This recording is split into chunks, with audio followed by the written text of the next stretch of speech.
Our 100th episode is coming up on March 12th, and we're doing a giveaway.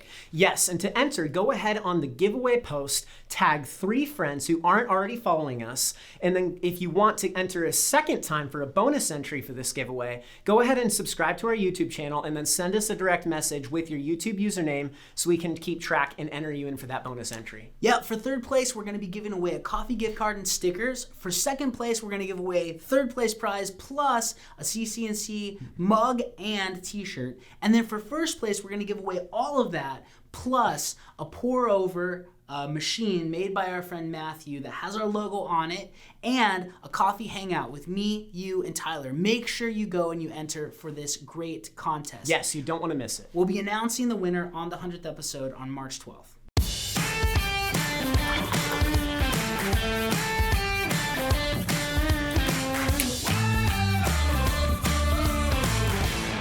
Hi, welcome to Christ Culture and Coffee. I'm your host, Robbie Lashua, and I'm here with a very special guest today. Our co-host Tyler is not here today because he has that new job we were talking about and he's still in training. But we have an amazing guest on the show today, and you're going to be really excited and you're going to really be privileged to hear about the ministry that she's doing, the books that she's written. I want to introduce you to Mary Jo Sharp. Mary Jo, thanks so much for being on the show today. Hey, Robbie. Thanks for having me on.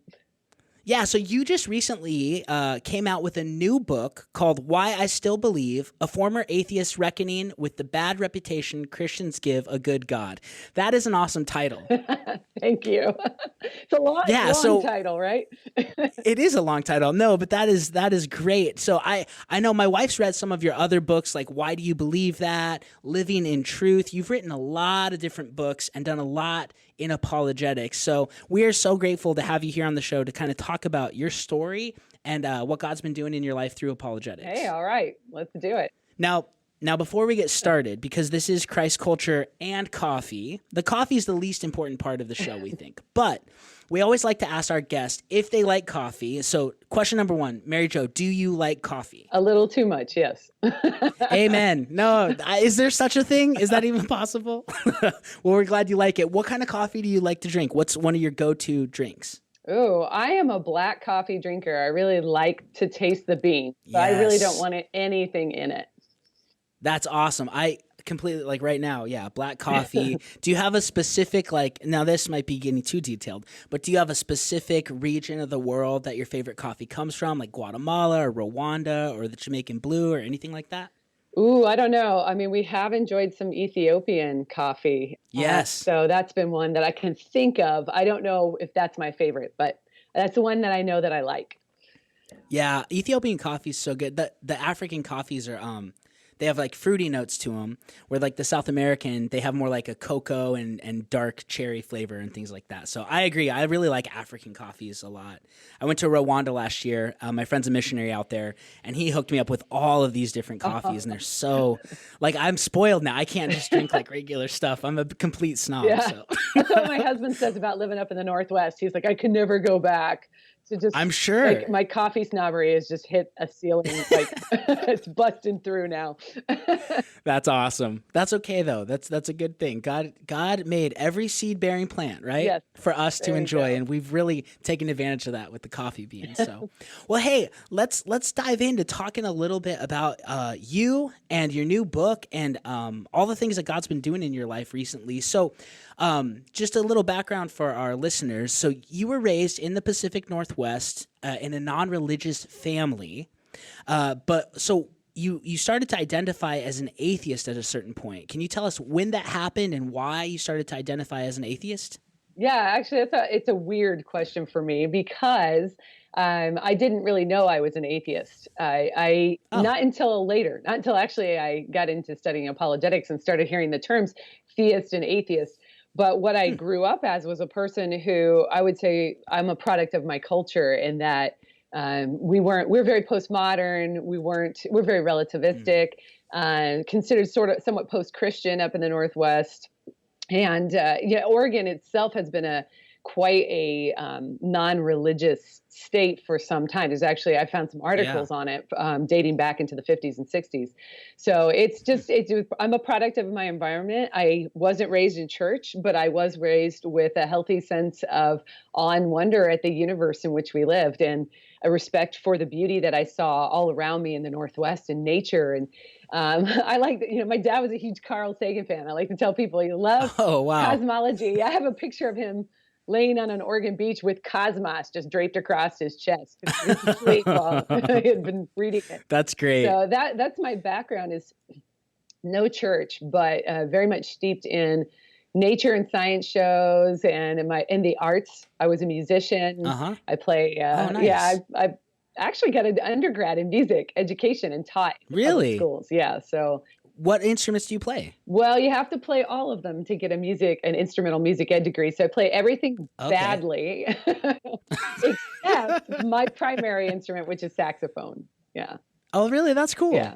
Yeah, that's awesome. I didn't know that you played saxophone. That's cool. Are you like, you and like Doug Groothouse should like form a jazz band or something, actually, there's right? several apologists, like several people, philosophers, theologians, and apologists play musical instruments. So we always joke that there's this annual meeting called the Evangelical Theological Society, and we should all bring our instruments and we can have a total jam session.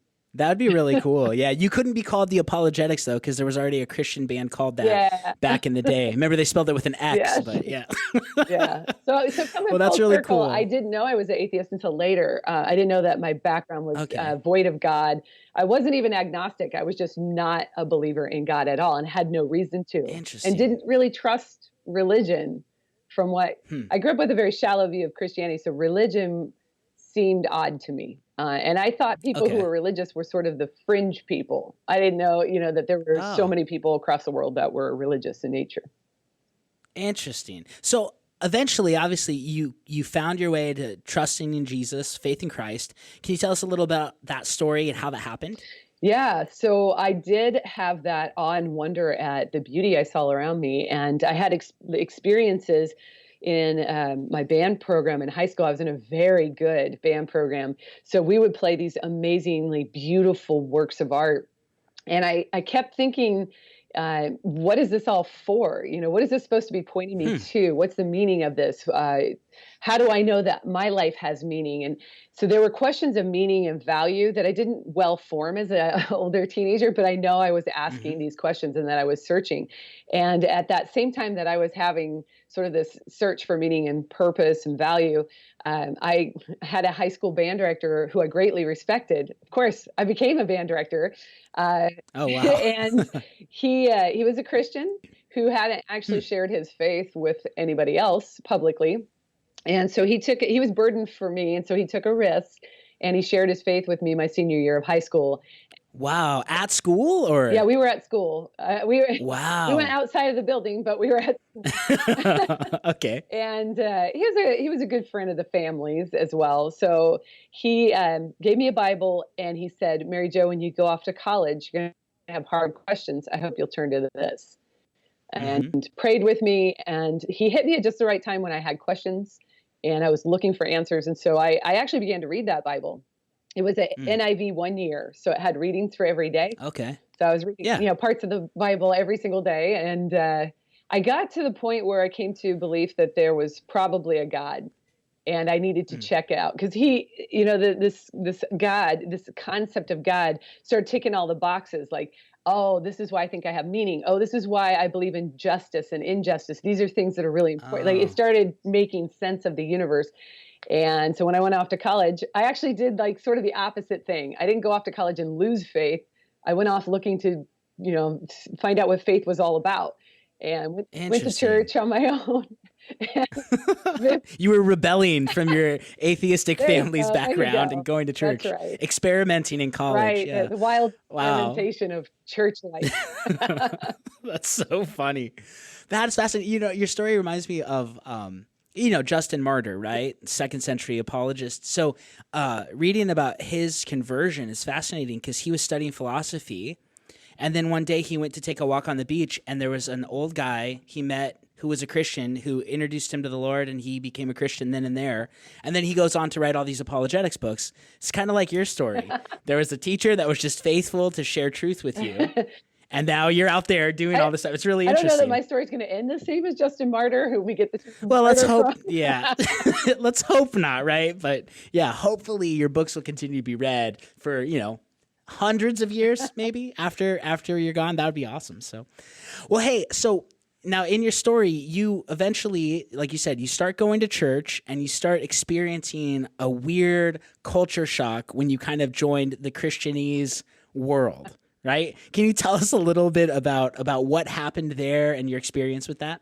Yeah, so that I tell some stories in the book about that, about how, here's this Portland, Oregon girl who doesn't know really anything about church culture. And I step into this Southern evangelical church Mm. as a new believer. So after after I started going to churches, I eventually found one where I heard a clear explanation of the gospel, and I actually accepted Jesus when the pastor came and visited me at my apartment. So, Okay. um, so I'm visiting this new church, and actually, by this time, I'm married. I was young, married in college.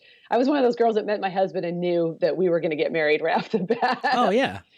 That never happened. Did he know or did you just I know? knew. Okay, well that's good. So we were young marrieds, and he was a Southern Baptist boy, had grown up in Oklahoma in a small town. We're quite a pair.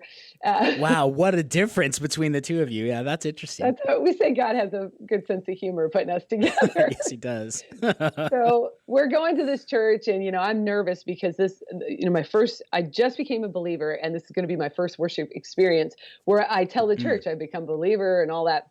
So my husband and I are getting ready, and I ask him, like, is this appropriate? Is what I'm wearing appropriate for church? And he's like, oh, you look fine. You're a fine looking woman, blah, blah, blah, laying it on thick. Yeah. So we go to church. And as I'm coming into the church, there's the pastor's wife. So this is the guy's wife who led me to the Lord. She's standing at the entrance to the sanctuary and greeting everybody as they come in. Now, the first thing that she does when she sees me, I'm all smiley and trying to fit in and nervous, right? Because I don't know what this culture's like. Sure. Yeah, the first thing that she does is she looks me over and says, oh, honey, we need to find you better clothes.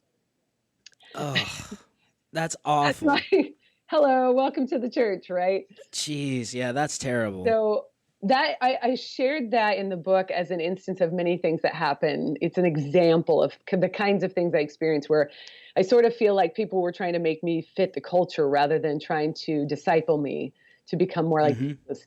And that produced in me a distrust of people who said they believed in God, because what I'm seeing is that they actually are committed to things that are not Jesus over Jesus, and they're trying to make me fit that, and there's tension because of that.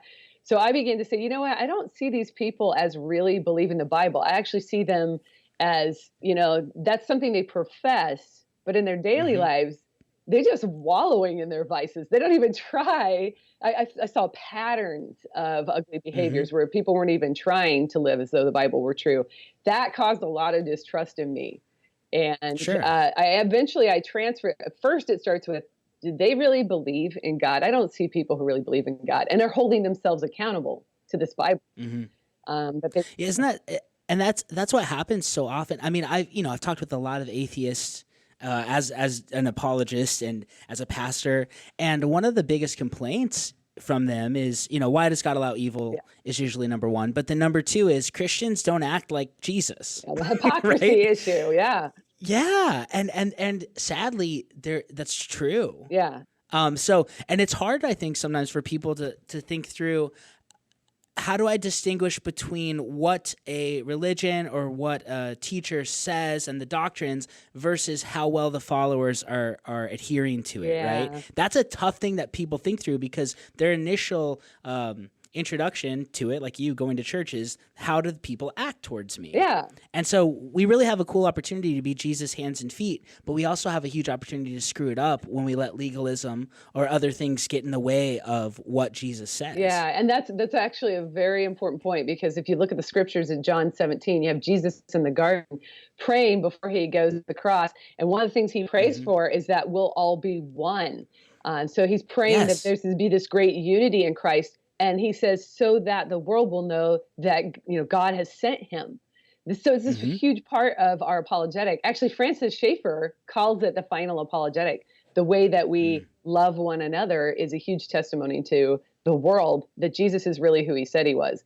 So now, while that can't be the litmus test for whether or not Christianity is actually true, for the propositional truth of Christianity, it's sure going to play a huge role in the lives of ourselves and others as we're seeking to evangelize people or to share Christ with them.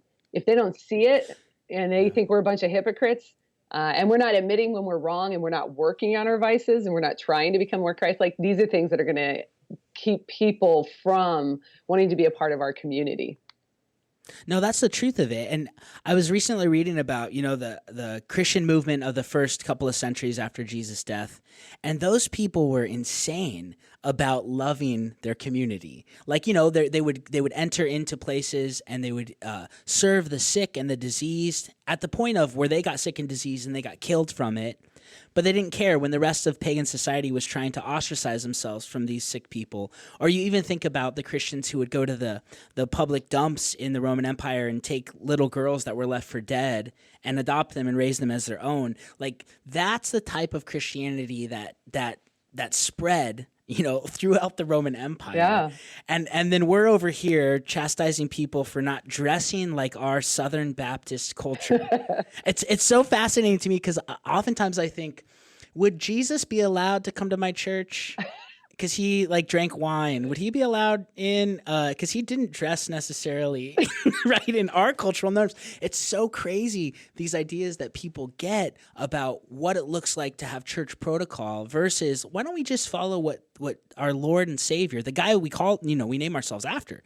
How about we just follow what he says instead of making up all these additional norms and rules? And it keeps people away from Jesus. It's so sad. Yeah. And I think it causes a superficial roadblock to coming to know the truth of Christ, because there's not absolutely, you don't get to see, once you're turned off and you start emotionally turning off, especially, then you're not going to go into the great intellectual depths of Christianity to see what's there as far as worldview and philosophical framework and, does it make sense of the world? You're not even going to get to that point because you're so turned off from the church itself. Yeah. Yep. And that happens to a lot of people. I was speaking at a church, it was like last summer, on homosexuality and transgenderism. And we had a Q&A with, church people. They all agreed with what the Bible says. But then, the questions become, how do we go about loving our kids who've fallen into that lifestyle? How do we go about people who disagree with us and how do we love them well? And this one lady said, we've got such a long way to go at loving the LGBTQ community, and they are, and she was crying because her daughter has gone into that lifestyle. Yeah. But she said that they love people way better than we do, and we need to do a good job of it, and it was emotional. And I was thinking about it driving home, and I thought, she's wrong. That's not true. They're the same as us. They're really good at loving people that agree with them. Yeah. But they're not good at loving people in general, and we have to be better than that. We follow a guy who says, love your enemies, right? Right, yeah. Pray for those who persecute you. It's not just about loving people who agree with us, but so often that's the tendency of all human beings, is to love our friends, love people who agree, and not go out of our way to love people who intentionally disagree or are actually persecuting us. So I want the church, and I want myself to get to that point of actually living that out. Right? Yeah. That would be great. So in your book, you write that you'd been looking for a life-changing, Christ-focused community, right?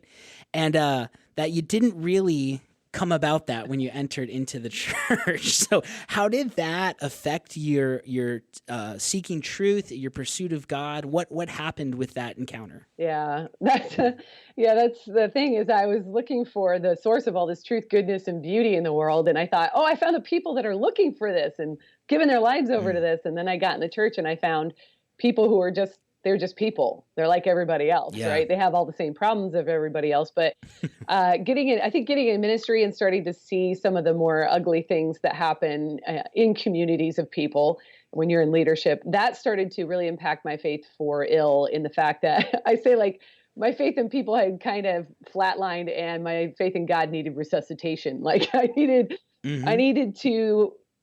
something because I didn't want to be in this community anymore, because to me it seemed fake, inauthentic. Yeah. And I wanted to be in a community where people were actively pursuing God if he were real. And then I decided, wait a minute, maybe that's the problem. Maybe he's not real. So maybe I really need to check into that. And that's that's where I started to get involved with apologetics. I just didn't know I was doing that. I would just went looking for answers to, I didn't even know how to frame them. I was saying things like, okay, how do I know God's real? Who talks Okay. about that? Because what Yeah. I found in the church was they just assume things. They assume the truth of what they believe, and then they proceed from there, which, to some extent makes sense, because you can't do Bible studies and all that if you're always having to go back to just the foundational part. But the foundational Sure. part was never covered. It was always just assumed. So I didn't know how I knew Yeah. this was true, and I went looking for answers to that. Maybe I had gotten duped. Maybe I just needed God at a certain point in my life, or I was having a hard time as a young college student. This filled a need for me. I was trying, what happened to me? And I needed to figure that out. By the way, I got to a point with the church where when I considered, well, maybe I need to look at whether or not this is true, I had to think, do I even want it to be true? And that was, And now that's an important question to ask yourself. yeah, because I wasn't sure if maybe I desired to find it false because I was so done with people in the church. I was so done with this community. And that was a thing that was hard. I don't think I really knew that idea, like, until I started reflecting on it later. Like, I think I was looking for a way out. I think I was looking for something else, something other than this. Yeah. So you can move to the friendly community that was seeking truth and beauty because it wasn't found in this church, right? So that's so interesting. That's a huge question to ask yourself, which I think a lot of people, when they have doubts, don't ask themselves. Either they want to remain in Christianity, and they're right, like they're believing in truth, but they don't have a reason for believing it other than the Bible says it, I believe it, that settles it, theology. Or that I don't want to disappoint my family, so I'll remain in this fantasy world. Or they leave it because they were mistreated. And you were saying, now listen, human beings mistreat other human beings all the time. But do I want this thing to be true? And that's, I think Frank Turek even, he asked people a lot, like, if I could show you that God exists, would you believe in him, right? It's the same question. Do you want it to be true? Yeah. Because you can reject it even if you're somewhat convinced that it's real. We can make choices still. So I think that's a huge question to contemplate, Mary Jo. That's really interesting that you found yourself in that place. So okay, let's keep moving on with the story. So you were a music teacher early on in your career, and then you do a whole 180 and you say, I'm going to go into a master's program in apologetics at Biola University. How did you hear, because you said, you didn't know you were even asking apologetics questions. How did you hear about apologetics and then decide, I'm just going to go study that at Biola? Yeah, that was because I had one day snuck into the church library and looking for these kind of books. I didn't want anybody seeing what I was doing, because I didn't even tell my husband I was having these doubts. So I found the book, The Case for Christ by Lee Strobel. Yeah. And so that I started reading that and I went, oh, these are the questions I should be asking. Like, this is the material that I need, is the foundation work on whether or not Christianity is true. So then I started reading the people that he was interviewing, and I started watching their debates, like William Lane Craig. I went to William Lane Craig's debates. And as part of my research, I thought, okay, who else is writing on this? So I wanted to get anything I could find. And one of the things I found was the Christian Research Journal. And in there was an advertisement for Biola's Master's in Apologetics. And I opened up the magazine, and I look at this advertisement, and it's everybody that I'm reading already, like J.P. Moreland and Gary Habermas. And so I went, oh my gosh, that was the second time in my life that I knew that I was going to do something immediately. And the first was marrying my husband. The second was this apologetics degree. And it was a complete 180, because at that exact moment in my life, I was looking for a master's in music education, because I wanted to go on and teach music at the college level and then go on and take my own symphony orchestra. I had one in mind, which was the Boston Pops Symphony Orchestra.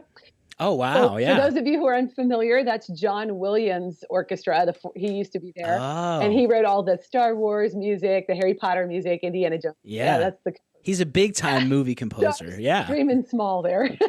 At that moment in my life, that's when I was trying to find this master's degree in music, and that wasn't really panning out for me. All of a sudden, this pops up in a magazine. I see it, and I go to my husband. I said, this is what I'm going to do. And he said, "What is apologetics?" Mm. That was his. And he grew up in the church, right? He grew up in the Bible Yeah, Belt he was in the in church. Yeah. seminary as well. Wow. Oh man. And he doesn't even know what it is. You know what's sad? And his story is not uncommon. So I went to Arizona Christian University, and we could either take ethics or apologetics. And I thought, I'll take apologetics. And I fell in love with it. But it's just one class, right? Then I went to Phoenix Seminary, and there was a summer elective you could take called apologetics. That was it. Yeah. So not even part of pastoral training, right? And for years I've thought something's really wrong with this. Like, we should be teaching our pastors how to do apologetics. So your husband's story, it's so common, right? Yeah, yeah. But he was really, what's great about my husband is he's like, all right, she seems really excited about it, and it seems to really be important for her. So he went and started researching right away what it was and then how to fund it. Wow, yeah, that makes sense. He's immediately like trying to make things work. And so that's the 180, is that I went through a time of doubt, a time of crisis, a time of wondering why I believe and what it was I believed, and just saying, how do I know that any of this is true? And that launches me into the degree in apologetics. And at the time I hit Biola, I'm kind of disillusioned with the church. I'm very disillusioned with the church. And I'm looking for people who, I would say at that point, sort of naively, but I'm looking for people who, quote unquote, actually believe in God. And then I run into the Biola program, and I see a bunch of people spending a bunch of money to learn just what they believe in God and why they believe it. And there's there wasn't an end game for a lot of them other than maybe they're teaching in their, church, or it's not like they're going to get a huge promotion at their job, with this degree or something. Sure. So yeah, no. it was awesome. No, that's true. That is awesome.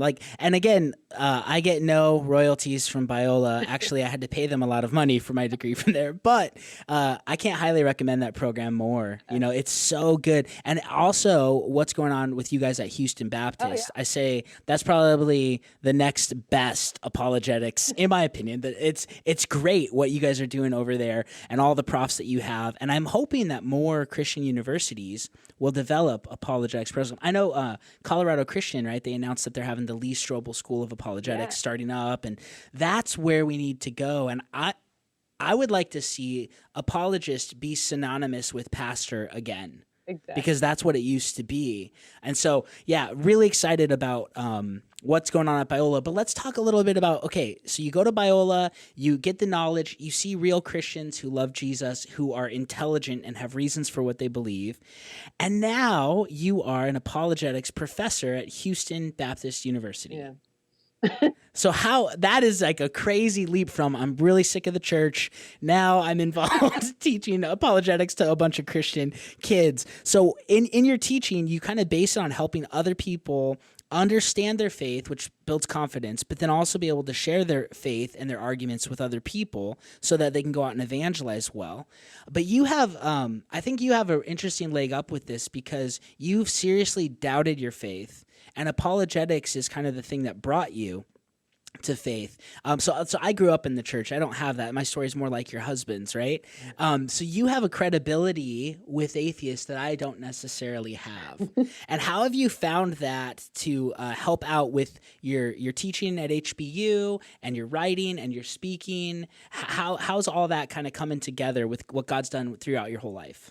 Yeah. I think I don't know how much credibility it gives me with atheists. I guess it depends on the person, but I do have a background where I wondered what religion was for and thought it was weird and thought that was for people on the fringe of society. So I think part of my atheist background, what it does for me is that it helps me be more empathetic up front with the atheist questions and with people saying that they're atheist, because I remember Christianity being weird. I remember thinking that to myself, like I could see how they would think, like, can't you see how odd this is that you believe in this immaterial realm and, you believe in this God being? And I'm like, yeah, actually I can, because I remember what it was like to be that person. So I think my background has really helped me as far as my atheist background. That's helped me with being more empathetic and not adverse to people who say they're atheist right off the bat. And then just going through the time of doubt, I think has really helped me, because obviously I've had to work through some of these really hard arguments. So I'm not just saying the Bible believes it, or the Bible says it, I believe it, that settles it. I'm actually having to Yeah. dig through, well, why do I trust the Bible? Well, why do I trust there's a God? I have to dig through some of these fundamental issues. How do I know that I can trust my reasoning skills? Things like that. Yeah. So having dug through all of that, I'm looking at these atheist guys and I'm saying, I understand your questioning. I'll join you on that. Instead of, it doesn't have to be combative. I can actually come alongside you. And in fact, C.S. Lewis said, where we have a similar question with someone, we have a friend. We don't necessarily have to have the same answer. And I think that's sort of my approach from going through doubt and having this time of questioning. I can have a friend, an atheist, who is having the same kind of questions about, is there a God, and how do we know that? And, why would you say that you believe in things like the immaterial realm and all that? So I think that's what actually helps me in my teaching and speaking to others, is that I'm not really intimidated. I'm more curious about why people hold differing views from what I hold. That's so great, because so to be completely honest, so I grew up in Northern Arizona, which was founded by Mormons. I don't know if you know that, but Yeah, Northern Arizona actually, was founded by the LDS. So a bunch of my friends growing up were Mormons, right? And I always wanted to know why don't we believe what they believe? What's wrong with what they believe? So I started doing, apologetics when I was young, but there was always this fear of confrontation, right? And I want to be safe, and I don't want to rock the boat, and I don't want to have people upset with me. And I grew out of that, thankfully, and now it's fun to talk with people who disagree with you. But I think a lot of Christians have that tentative, hesitant, I'm a little scared to talk with people who disagree with me because I don't want to offend them. And then our culture also pushes that idea on us, like, if you offend me, you hate me, or if you disagree with me, you hate me. And when you just love people and you're nice to them, they let you disagree with them. It's very interesting. Like, that's not the real world. We live in this fear of something I don't think really happens too often. No. And so I appreciate that that's kind of how you approach it. If you're kind to people, like, Peter says in the Apologetics verse in 1 Peter 3:15, you're gentle and you're respectful. It goes a long way. Yeah. We're actually, in a couple of weeks, we're having an atheist on our show. And he made a response video to one of our old videos, and it went viral. But it was so interesting because all these atheists would watch our video, and they'd come on our YouTube channel and just write a bunch of hate, mean stuff, right? Yeah. But he was nice in the video, and he's really funny. And so I'm excited to have him on the show. But we've been Facebook messaging, and it was cool because he apologized and said, hey, I'm really sorry that all these people are being mean to you. I don't want to be like that, and I don't think what they're doing is right. And I said, I agree with you. I don't think when Christians do that, it's right either, So I think there is a way to have a mutual understanding and kindness and respect to people that you disagree with. So yeah. I definitely love how you approach that. So I have interesting question for you going on with that. So while you were in school, you became close friends with David Wood and Nabil Qureshi. So David Wood, actually, him and I, we just spoke at a conference out here in Phoenix last weekend. Oh, okay. The Doctrine for the Block, he was out here for that. And then I had Nabil as a professor at Biola. I think he taught Islam apologetics once. Yeah. And I was in that class there. All right. And it was awesome. We went to dinner and hung out, and he was a phenomenal guy. But as you became friends with Nabil and David, you say that they taught you that people and God were more important than having your own little haven in the way you wanted to have it. So how did the friendship with those two guys kind of change your life and set you on the trajectory to what you're doing now? Yeah, they are. Those two guys, their personalities are as big as their stature, right? They're like tall dudes, and they have big personality.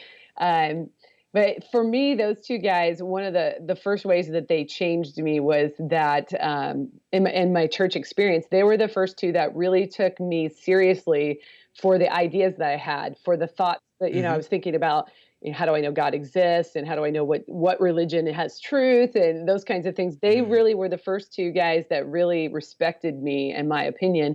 And not just that, but saw that God had gifted me with some of these ideas and this way of thinking and wanted to use it for the way that I was gifted. And so those two made an impact on me in that they they saw what I had and they wanted to run with it right away. They thought that was awesome. Uh, and then they also taught me in that process of sort of like drawing me into their ministry and respecting my views and saying, hey, put your stuff out there. Hey, let's do debates. Hey, let's, they taught me that I had somewhat of a selfish heart because I watched, I didn't really want to be a public Christian. And that's kind of very much my culture that I grew up in, which that relativism of, well, that's good for you, but keep it to yourself. Nice people don't talk about religion and politics kind of thing. Sure. And here I am with David and Nabil. And Nabil was, when I met him, he had just become a Christian the August before. And he was just thrown into the Biola program to get an education in Christianity. And he pretty much left everything. Like his family was very unhappy, if you know his story, with what happened with him becoming a Christian, because they were an upstanding Muslim family in their community. So this was devastating to them. And I watched the anguish and pain that he went through with his family, how much he sacrificed to be a Christian. And then I saw David, who's this sociopath who just loves Jesus. And let me say something to that. You're not being mean. Not. He's literally a sociopath. He doesn't feel emotion. When people hear that, they're like, geez, that's a horrible thing to say about your friend. It's true. And he'll say the same thing. He's a bona fide sociopath. Yeah. No, he really is. This guy is just, I know part of it is his sociopathy, but he's just fearless for Jesus. He is willing to die right now for Jesus. And I saw these two guys that had sacrificed so much and were just so on fire for, as David Wood calls him, King Jesus, that it caused me to question myself, like, what am I doing? Here I am. And by that time, I'm starting to lean like, there's a God. I've seen the arguments. I can't get around this. And now, why am I so afraid to commit to that publicly? Why don't I want to share publicly what I believe? And I think David and Nabil helped me see that. I'm kind of a Jonah running away while they're sort of a Paul and Silas running right into trouble. And it helped bring me around to a point of saying, if this is true, I should live for it as truth and be willing to publicly proclaim it and not be ashamed. And actually test out that verse, that Paul says, he's not ashamed of the gospel because it's the power. It's power, right? And so trying to get myself up to being a public Christian, David and Nabil really just threw me into public Christianity and said, try it out, see what happens. God's there and he's going to catch you, and that was scary for me. But those two guys really taught me that I didn't really want to do that. But when I saw them and how they loved Jesus, it was so inspiring to me to stand up for what I believed. And so I would say that's David and Nabil really brought me into looking at my own life and how I was living my life as a Christian. And they really brought me around to that. That is awesome. Well, and thinking about being thrown into, full-time ministry, public Christianity for Jesus, you said it was like a scary thought. Years ago, I don't even remember when this was, but I saw a YouTube video of David Wood and Nabil and you going up to Dearborn, Michigan to like an Arab festival, and it was like I was scared watching the video. So how did you like handle that? Like I remember you specifically saying, "This is America. You can't do that. This is America." And I thought, "Oh my gosh, these people are nuts," right? But that's what you're talking about. These guys would just push you and themselves into let's go and share Jesus with people who need it, and let's go and combat the ideologies of our time, even in the most scary of situations. Our listeners might not know, but Dearborn, Michigan is like a Muslim hub, right? It's the most populated area in the country of Muslims, and they almost have, and I don't know a ton about it, but they almost have like Sharia law enlisted there. That's what we were trying to discuss in the video, is that we weren't being treated with the American laws. when we were up there and we were talking to people on the street and we were filming and we were being told we couldn't do certain things, but that were constitutionally our rights to be able to do. So there was, that's what was going on in Dearborn. And the next year that we went up there, David and Nabil actually got arrested at the same festival. So that, yeah, that's, we had some wild times, but the point being that, yeah, they threw me into ministry and showed me, like I didn't instantaneously combust. I'm still around. Yeah, you're doing good. Yeah, and sure. we've had, people who are very aggressive towards us, and it's okay. It's okay because what we're doing is we're trying to share the truth with people. We're trying to share love with people, and we're trying to do it with gentleness and respect. And that's, again, the truth is going to offend, and not that we should be offensive, but the truth is going to offend. So some of those things are going to happen. And once you find out how you deal with it, you kind of, like you said earlier, you just kind of get past it. You grow beyond that and you go, yeah, it's going to happen. I'm not going to be a purveyor of that type of feeling, but it's going to happen to me because we live in a fallen world. So yeah, David and Nabil really helped me with that. And like you said, they kind of threw me into the fire right away. No, they did. Right after I graduated from Biola, they just bam, right into street witnessing. And yeah. That's amazing. It's interesting, like hearing, so you didn't grow up in a Christian home. David didn't grow up in a Christian home. Nabil didn't grow up in a Christian home. But God takes an atheist from the Pacific Northwest and a sociopath who spent time in prison and a former Muslim, and now the three of you have written books and doing apologetics ministry, and since Nabil's gone home to be with the Lord. But it reminds me of Acts when Paul went to Philippi, right? He goes to Europe for the first time. And you have Lydia, the rich fashionista, you have the demon-possessed girl, and you have the Philippian jailer, and they were the ones who begin the church. And, it's similar, like these people from random backgrounds that you wouldn't think go together, but they have an affinity of Jesus. Yeah. And now they're going out and changing the world. It's a fascinating story. It encourages me as a Christian, right, who's just kind of born into a Christian family and came to know the Lord when I was young. It's a very different contrast to my life. And I like hearing about Jesus doing those things. It's very, very cool to see.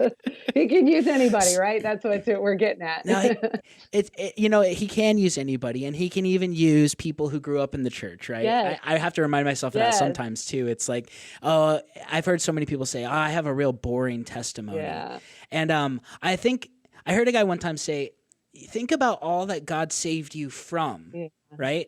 Think about all the things you didn't have to go through because you have a boring testimony. Yeah. And that's a good thing. And so it's interesting how God can use people at different places and in different backgrounds. And it's encouraging to know that he's the one at work, not us manufacturing whatever we're trying to do. And I'm glad you said that. I'm really glad you said that because I hear that from Christians all the time. And I'm actually jealous of their Christian upbringing and that they got to know the Lord from a very young age and walk alongside him from a very young age. So, I'll say things like, yeah, you've lived in Narnia your whole life and where it wasn't winter. That's good. When it wasn't winter, right? I've lived sort of in Narnia as winter where Christmas is never coming. And that's not a place you want to live. So it's actually beautiful for Christians who grew up in the church and have known the Lord their whole life.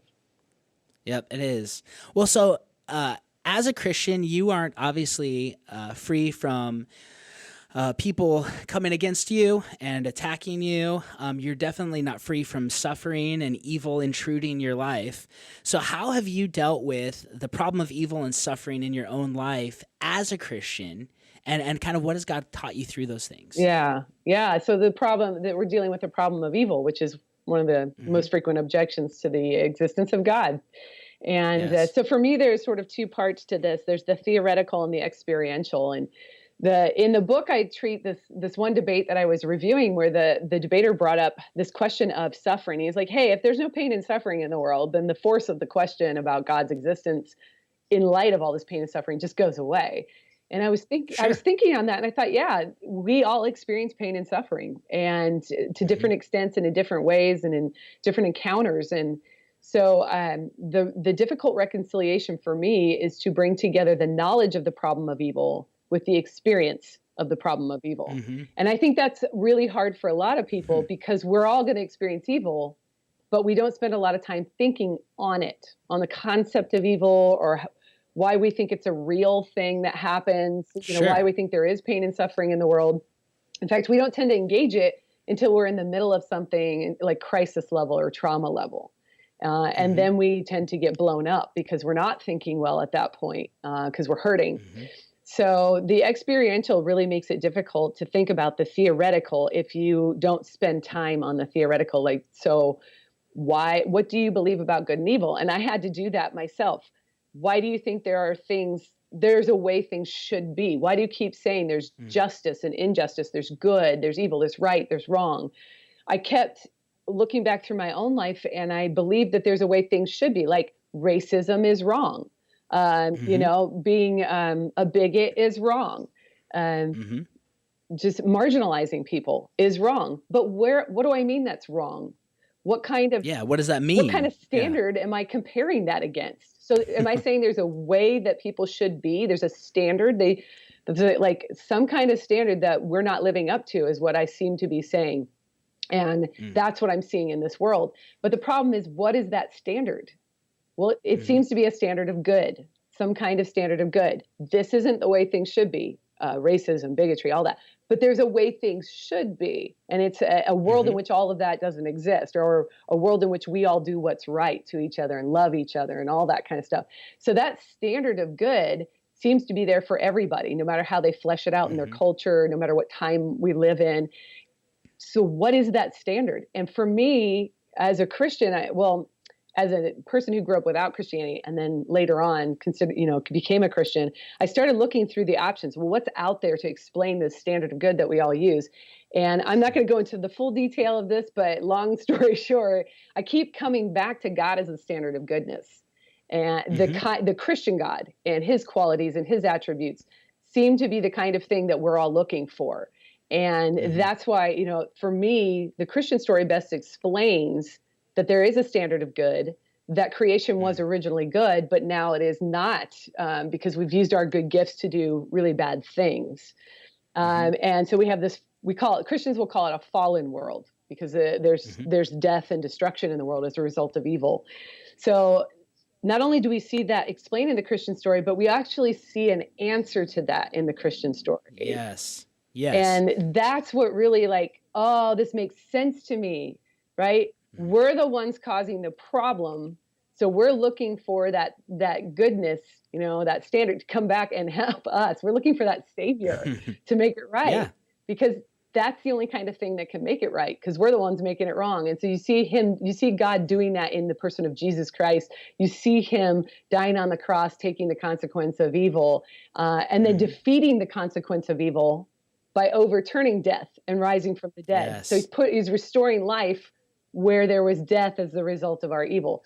This is unique in the Christian story, and it's phenomenal. It's actually a solution. It's an answer to this problem of our pain and suffering. That you're right, pain and suffering is not the way things should be. Bigotry, marginalization, dehumanization, all of these things are not the way it's supposed to be. And God himself shows us that by dying on the cross and restoring the way things are supposed to be, right? And that's what's so amazing about the Christian story. Sorry, I went all off on that theology. No, that's great. No, that's huge. Yeah. People don't understand, because this is, when I talk with atheists, the problem of evil is a huge argument. It's really their only argument, and I don't think it's even that good of an argument, because Christians believe in a fallen world, but we also believe it's a recognizable fallen world. Right? That's what you were getting at. Every human being recognizes this isn't the way it should be. Why do we act like we're caught by surprise when evil intrudes our life? Every time people go through tragedy, we call it a shock, right? Or people say, I didn't see that coming. How do you not see it coming? Everybody dies. Everybody goes through horrific things in this world. But for some reason, we know it's not supposed to be like that. Yeah. And the Christian story, you're right. We're the only ones that have a solution that makes sense of that. The atheists don't like that evil intrudes their life, and they blame God for it. But if they're right, they don't have an answer or a solution to it. And I often thought, the famous atheist Christopher Hitchens, he died of esophageal cancer, I think. Yeah, I don't. And it's so sad because I've often thought, what's his answer to going through something like that? Right. Tough luck, because there isn't a God to blame. So as an atheist, there isn't a hope for there should be. You just basically are saying, like what Greg Koukl says, I don't prefer this, but I can't even call it wrong or right. Yeah. It's just I don't like it for some reason. And that's such a sad worldview to me, where you do recognize right and wrong because you actually live in God's world that he made, that we broke. But you have no solution. So the Christian story is amazing. I always will say to an atheist, when they're upset about the problem of evil, I'll say, God is fixing it. Like, it seems like you want God to fix it. And he is, through Jesus Christ, like sending him to come. That's the initiation of the whole creation being restored and redeemed. So our story, it's at least, I believe it to be true, but it's at least a superior story to all the rest. Yeah. It's the best option going. And that's the thing is, like, we need the theory so we understand it for the experiential side of it. So when we experience it, we have some answers to why this is going on. That doesn't mean Christians go around, with the sugary sweet, like, well, whatever, God's going to make good of everything. We don't do that. We experience pain and suffering at the depths of anybody else. It's just that there is the theory, there is the answer, there is the solution, there's the story of Christ, and it's the real story. It makes sense. It makes sense of the world. It's not wish fulfillment. It actually makes sense of our understanding of what it means to be human, and of our understandings of things like wrong and right, good and evil, like you were talking about. It's not our understanding that this isn't just the way things are and always will be until the universe dies its death, right? This is not the way things are supposed to be. And the Christian story actually makes sense of that. So that's a very important point that you were bringing up. It's a lot like, this is the difference. We go through the same crap that everyone else goes through. Yeah. Right? Tragedy happens to us. Christians get cancer. My brother's had brain surgery 4 times for cancer. Wow. We're not we're not outside of those types of situations just because we believe in Jesus. In fact, I'm pretty sure we're all going to die. That's the plan. Yeah. But Paul says, I love it. He says, we mourn, but we don't mourn like those without hope. There it is. Yeah. And that's the difference with Christianity, is we have well-founded hope because Jesus came to fix things, and we have a ton of evidence and a ton of reason to believe that. Yeah. The problem of evil, we need to, I like how you said it, like, you need to know it intellectually prior to going through it, because when your emotions are all over the place, it's not the best time to learn about it necessarily, right? As a pastor, when people are going through tragedy, I don't say, well, hey, let's talk about the logical problem of evil. That is not where they're at, No, that's not good. That's not good counseling, right? It's not at all good counseling. But people should know it prior to the tragedy entering their life. So, well, hey, just kind of wrapping up, what's your relationship like nowadays with the church? I know you had kind of a bad experience when you first started going, but what's your attitude towards the church? Do you love the church? Why? What are your thoughts on that? Yeah, that's always the tough question. And it's one that I would say I still struggle with, is what does a healthy relationship look like with the church in a fallen world, right? For especially for people who are in ministry, who see all of this, all the behaviors and the patterns of behaviors in people's lives. But for me, I treat it like a marriage relationship. Okay. There's days when you feel like you really belong there and this makes sense to you, like, oh, I understand this. And then there are days when you wonder what in the world you were thinking. What? Yeah. I just want to walk away and say, I don't need this. But the thing is, I treat it as though, I made a commitment, and it wasn't just to the Lord, it was to his people.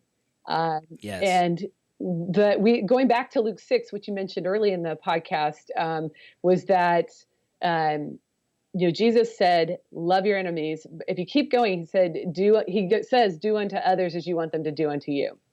Okay. So how would I want people to treat me when I'm at my worst? That's a great question. Yeah. Would I want them to walk away and never return because I was dumb, I was stupid and ridiculous? I think back to rough times in my marriage and I say, I don't understand how Roger always stayed with me because I've said some awful damaging things in heated arguments, especially about ministry.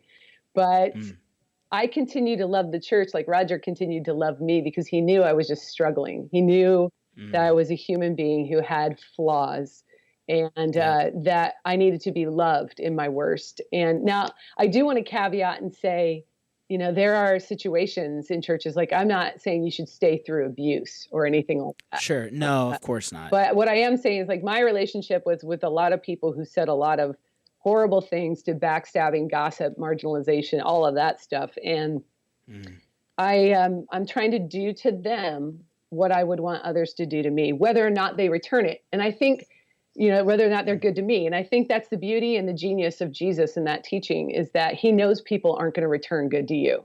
He knows that. yeah. And he says, yet still do good to them.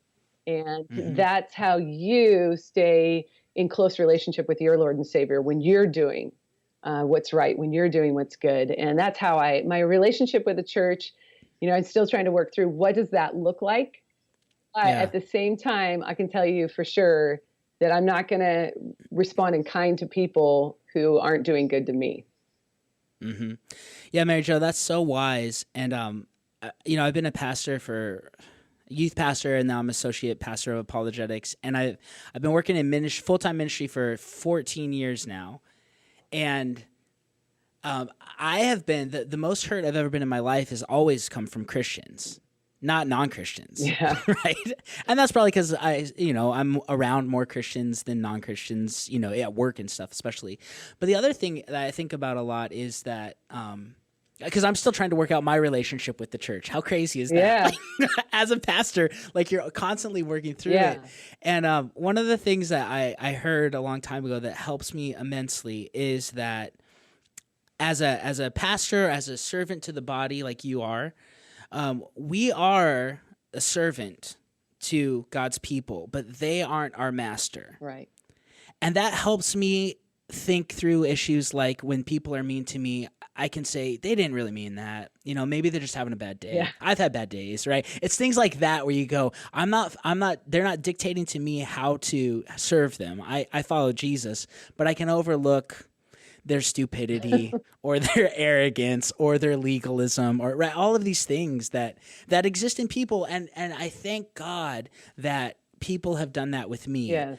I remember my friend, my best friend growing up, he's Catholic. He was Italian. So he went to church twice a year, right? So he couldn't become Christian. And I was praying for him for like ever. And it was cool because in college, he came to know the Lord, and now he's serving the Lord at his church, and his wife's a believer, and he's raising his daughter. It's so cool to me that God answered my prayers the way I wanted. But I remember when we were in college, we were at a Capitol Records store, and we were buying CDs because that's when you were doing that.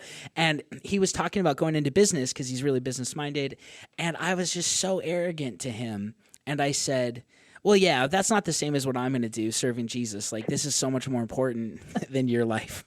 And I was just like, Oh, that's just a no. matter of fact. That's how it is, And that really hurt him. And I didn't think about it again until he probably brought it up 3 years ago. So this was probably like 2003. And he brought it up a couple of years ago. Like, man, that really hurt me when you said that. And I thought I was wrong. Like, Yeah. like you can serve Jesus wherever you're at. And so it's good to see when I'm wrong because it can help me love God's people. But the other thing too is that I want, if the church is the bride of Christ, I don't want to beat up Jesus' girlfriend, right? I don't want to beat up Jesus' bride. That it kind of scares me a little bit, and I see a lot of people distancing themselves from the church because the church is full of messy people who are really weird and they've Yeah. got issues. And then there's some great people. But I don't want to add abuse or beat up on Jesus' bride out of respect for him, not because the bride's perfect, right? But because I respect him and I want to follow what he says. And if he values the bride that much, I would like to value the bride in a similar way Yeah. as he does. Yeah. And man, it's tough. I mean, it's really tough sometimes, There's a great quote by the author Daniel Taylor, and he says, what is amazing, however, is not that the church suffers from every kind of failing common to human beings, but that simultaneously it's still the primary instrument of God's work on earth. It's so true, And it's right? like, I agree with you. that's one of the reasons I wrote this book, was because of the hypocrisy of believers issue sneaking up there next, getting close to the objection from evil, and how often I hear it. And for me personally, I was hoping people who read the book see that I have this naive and idealistic view of what I expected out of Christians, not out of Christianity, but out of Christians, right? Sure. They're just people. And that is why Jesus is dying on the cross. Right? Yeah. That's why he's dying on the cross for his people. And that includes the church, right? That includes the church. And she's still fallen. And when when individuals get saved, they don't get like a tabla rasa. They don't get a clean slate where their whole past is wiped out. They're bringing all their vices and everything into the church with them.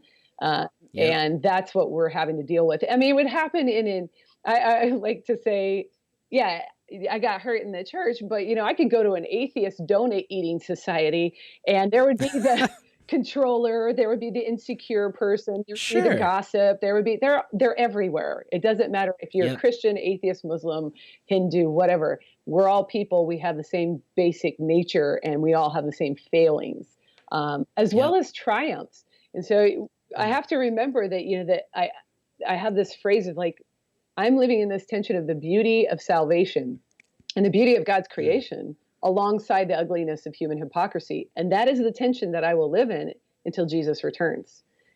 Yes. That's beautiful. Actually, that's very true. That's exactly where the situation is. Yeah. That is awesome. Yeah. And the hypocrisy of, because Christians are hypocrites in that we don't live out what we wish we could live out. Yeah. But I think that's every human being's like that, right? Like they're not living out what they think they should do, which points to we need this guy to help us. We need somebody to come and save us from this situation. So, well, Mary Jo, this has been a great conversation. I've really enjoyed having you here on the show today. I want to tell our listeners, go out and buy her book, Why I Still Believe, A Former Atheist Reckoning with the Bad Reputation Christians Give a Good God.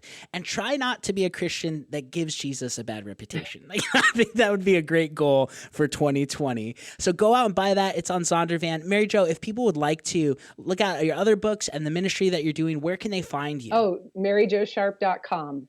Yeah. Okay, MaryJoSharp.com. Yeah. And they can find more information, resources, great videos and debates that I like, as well as all my other books. Awesome. And if they want to, how would they find it? Like if they want to enroll at HBU at Houston Baptist, you'd be all for that, right? Yeah. In the Apologetics program, like you could be one of their profs. So, if you live in the Texas area or if you want to travel out there, whatever, check out what they're doing over at Houston Baptist University. It's a really awesome program. I've heard great things about it. And we're also all fully online. So if you don't want to travel, that's nice. You don't want to travel, you can have me as your professor from anywhere in the world. And I will say that I grade all of my own stuff. So really? Yeah, wow. You're actually getting You were brave. So we'd love to have you at hbu.edu/MAA. And you can find out more about our fully online apologetics degree. Awesome. Well, Mary Jo, thanks so much for being with us today. Really appreciate it. Yeah. Thanks. And hey, make sure, listeners, that you come back next week, because for the whole month of February, we are having special, amazing guests on, like Mary Jo Sharp. So we're not going to reveal who it's going to be next week, but come back and make sure you tune in. Thanks so much for listening to Christ Culture and Coffee. We'll catch you guys next week.